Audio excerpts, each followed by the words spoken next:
Chapter 3. Coming from the wilderness. Yahushua still retained the full power of the Ruach HaKodesh. Having it on trusteeship from Elohim, he would not use it unworthily. At night it shone around him like a pale blue haze, and though many have it, never has another manifested it in such strength. 2 Followers of Yochanan the forerunner, one being Andrew the brother of Shimon, were sent by him to be with Yahushua and accompanied him to the Galilean Sea of the Gentiles. Early in the morning Andrew sought out his brother and said, "We have found the deliverer." But at the time Shimon thought another was meant. When Yahushua had known Shimon for 2 days, he said, "You are strong, silent and steady, one likely to be ever steadfast in conflict. Therefore you shall be called Kepha," this meaning the rock in the tongue of the Gentiles.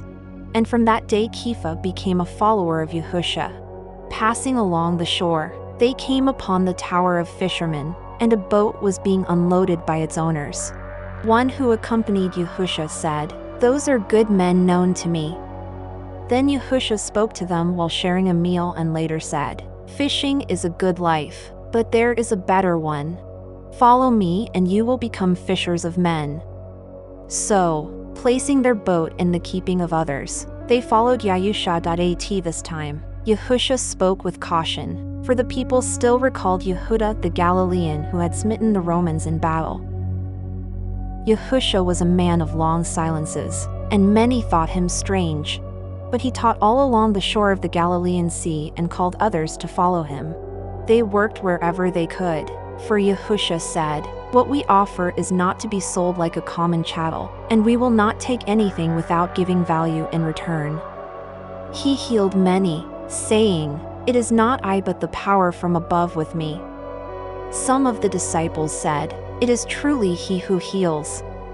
But he did not cure all, for in some it created a disturbance, while many were not cured because this would have done them more harm than good. When asked, "How do you heal?" Yahushua replied, "By the finger of Elohim."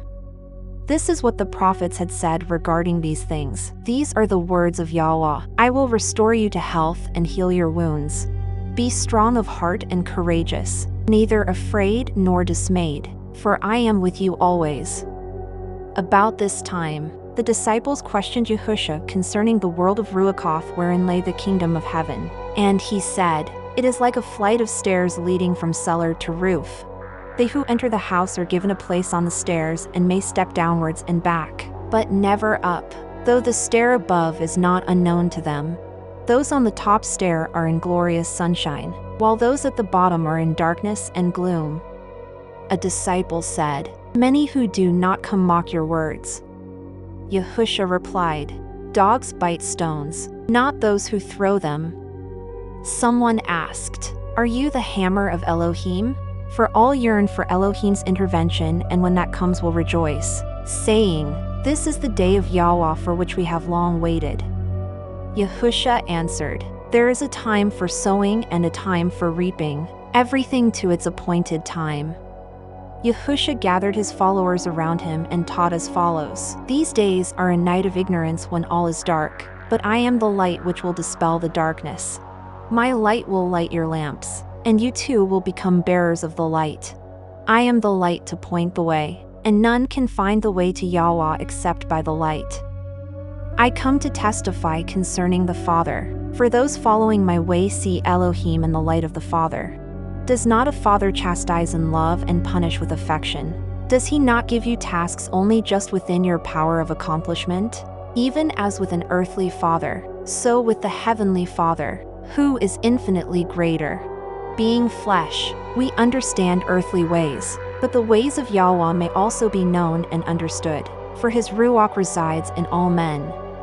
Be upright in faith yourselves and teach uprightness and truth. Fear no man, especially the rich and powerful, for they live in servitude to their possessions and position. You must carry the light to many, but few will be those who light the lamp of their lives from it. Do not covet riches, for though few men possess them, all who do are not free but are themselves possessed by their wealth. Because riches are the possession of a few, all seek them. Even so are my words, were they possessed by all, none would value them. One said to Yahushua, "Master, We are not all like Yochanan, who could surely eat bread made with sand. Is there no easy way? Yahusha said, the only easy paths in life lead nowhere, or are cut by others. But the path I point can be cut by none but yourselves. A peddler going from place to place is willing to undergo the hardships incurred through his wandering, in order to earn his livelihood. Even so should you be prepared to cheerfully accept the hardships imposed by life, in order to gain glory in the life which follows. If a child is not raised with austerity, can it enjoy the pleasures of later life? Only the foolish parent overindulges the child, and if it is done in the name of affection, the parent is either a hypocrite or irresponsible. Now, close by there was a well, and the disciples were drawing water for drinking. Yahusha called them over and said, "Do you find the water refreshing?" They replied, "Yes, we have drunk our fill and are refreshed." Yahusha said, "Does any water remain in the well?" They replied, "Master, this well is inexhaustible and cannot be drunk dry by any number of men." Then Yahusha said, "It is even so with my teachings. What I have revealed so far is but a small portion of the whole, yet it suffices for the present needs. The people among whom we go are perverse and headstrong and, like a thirsting ass, can be given only sufficient to ease their pressing need. If they say to you, 'This is beyond our understanding,' or 'You have told us only in part,' recall this well and the refreshing water you obtained from it." One of the disciples asked, "How shall we judge what people do, whether it be good or whether it be bad?" Yahusha said, "If you are unsure whether a person's actions be good or bad, incline in his favor. If anything may be interpreted favorably or otherwise, then interpret favorably. Do not seek for wrongdoing, like dogs chasing a foul smell. If a good man does something appearing to be bad, then withhold judgment, wondering whether there be some good motive behind it. Yet do not be easily hoodwinked. If one with a bad reputation does something seemingly good, question his motives, but bear in mind that no man is either wholly good or wholly evil." Yahusha said, "Fortify yourselves with the knowledge of truth as I have imparted it to you. Rejoice in the knowledge that you stand within its everlasting light." The disciples said, "Master, we are grateful for what you give us. We know each of us is a part of the everlasting Ruach. We have truly found truth and see it more clearly than others. We are children of the light and of the Ruach, even as we are children of the Father. None of us can ever repay you, for we have been given treasure beyond riches. Only the Heavenly Father can provide proper recompense for your labors among men." At this time, Yahusha was teaching his disciples at a place apart, for he was still wary of the people, but he and the disciples went among them to earn their bread. Yahusha healed many, but to his disciples he said, "I have not come to strengthen the bodies of men but their ruachoth. For if man is wholesome in ruach, he is wholesome in body. It is better to treat the man than the disease." One day, a disciple returning from his labor said to Yahusha, "Master, we work all day and scarcely sleep at night, yet when we tell of your teachings we are abused and mocked by the people. Where is the benefit in this? Should we not be treated otherwise?" Yahusha said, "When I was a boy, the poor would gather about my mother's door, for she always had an extra loaf in the oven for them. One day, a beggar, having been fed often and now perhaps considering it his entitlement, found fit to scold her, for this day she was not well, and therefore slow. She, not being used to this, began to weep. So I say unto you, do not let the talk of thoughtless tongue perturb you, for this is only a foretaste of what is to come. These things are refining processes of the Ruach, therefore rejoice for the benefit rather than sorrow for the hurt. For when my mother cried, I said to her, dry your eyes and be happy, for now you can perform your charitable acts to perfection. Had those who stood about the door praised you, the deed would have been less worthy, having been done for their praise and therefore not entirely out of charity. Many do good works because it increases their self-esteem, but charity is not giving the bone to a hungry dog, but giving the meat when hungry yourself. Andrew said to Yahusha, "If we give all we have to the poor, they will grow fat and slothful, preferring a life of beggary to one of toil." Yahusha said, "Charity is giving a hand to a blind man, or soothing the wounds of those smitten by the Ruach-strengthening sword of life. It is good to help those in distress or those who cannot help themselves, but sometimes giving does more harm than good. Many give because it eases their conscience or raises their self-esteem. Such giving is not goodness. But when giving entails self-sacrifice, then it is better to give than to receive, for the benefit lies in the sacrifice made and not in the thing bestowed." A rich man was going away, so he gave a purse of silver to each of his 2 servants so they could keep themselves while he was away. One servant spent the money on merchandise which he hawked around the city and, by being thrifty, was able to recover the silver with sufficient over to buy a stall and then a shop. When the master returned, he said to this man, "Such efforts should not go unrewarded," and made him a gift of the silver. The other servant, having the purse of silver, began to spend it on pleasure and a life of ease. So when the master returned, there was nothing left. This angered the master after seeing how hard the other had toiled. So he demanded repayment of the silver and, when this could not be done, enslaved the man. The improvident servant was unable to understand why the other has been given a gift and freedom, while he was enslaved for being unable to repay why he who had money was given more. Yet I say to you, this is the way of the Father who gives trusteeship of earth's bounty to his children. Likewise, they are given talents of spiritual gold which are greater than any earthly silver. But these many choose to bury in the ground. For them the day of accounting must surely come. Yahusha tarried long beside the waters, moving from place to place and teaching his disciples according to their understanding. Some were like strong, well-plastered cisterns holding water without leaking a drop. Others could not retain all that was poured into them.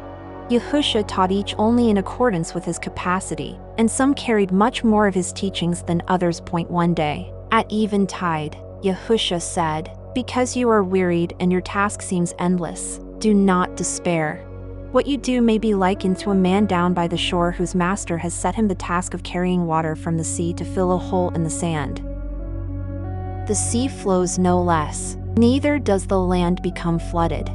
When the master comes, the man says to him, 'This is a fruitless task to which I can see no end.' And the master replies, 'It is one which grows easier with time, and each day you are paid.' 2 men, finding favor in the eyes of a king, were promised high positions in a distant city, but had to find their own way. They set off together and stayed the first night at an inn where there were many attractions. One man spent the night in drinking and merriment. The other, finding an experienced traveler who knew the road, kept the night in his company. This second man learned that by going a particular way he would avoid a thick forest full of wild beasts. A turning would lead him away from a swamp, and others from a precipice and thorny thickets. He went to bed and awoke early, feeling refreshed, and went his way. The other man, being heavy-headed and sluggish, started late in the day. The early starter, heeding all he had been told, came quickly to the city and enjoyed his rewards. The other became lost in the forest and was wounded by wild beasts. He wandered through swamps and fell down the precipice to die of weariness among the thickets. Now, the thick forest is ignorance, the swamps are delusions, the precipice the carnal desires which lure men to spiritual disaster, and the thorny thickets tribulation and suffering, without which development is impossible. The experienced traveler is a disciple of the light, and the man who reaches the city one who listens to him. The disciples said, "Master, many people hear our words, but how many take them to heart and benefit? We are trying to bail out the sea with a shell." Yahusha said, "Then you are learning patience and persistence in a good school. If a cloak is placed around a shivering man, his body becomes warm and is comforted. But if it is placed around a boulder, there is neither effect nor response. Though I have told you the days fly as though carried on the wings of swallows, do not act as though the day's labor is all important and must be completed within the day. Doing this, you become less able to perform the task. For he who tries to reach out over the edge of his limitations falls into a pit and achieves nothing. Jacob, the disciple, said, "If a man of unlimited wealth says, 'Come and count silver pieces from sunrise to sunrise, and all the pieces counted will be yours,' could the man counting be expected to sleep during the night?" Yahushua replied, "A man having much wealth is unlikely to do anything without purpose, and this would be in the counting. Could you count silver pieces from sunrise to sunrise and not make an error?" Yahushua said, "Let none among you take the handgrips of my plow unless he is prepared to grasp them firmly and cut a deep furrow. Let none of you walk behind it unless prepared for weariness and sweat. There is no easy way for the plowman. The field is there, and he must cultivate it furrow by furrow. If he is careless, the grain yield will be poor. Water drawn from the ground or falling from the sky will produce burning weeds and grass. But to produce bread to eat and wine to drink, water from the brows of men must be added. Yet labor is not without its own reward. For the man who labors all day sleeps contentedly even though his pillow be a stone, while the sluggard sleeps without content even though he lie on a pillow of down.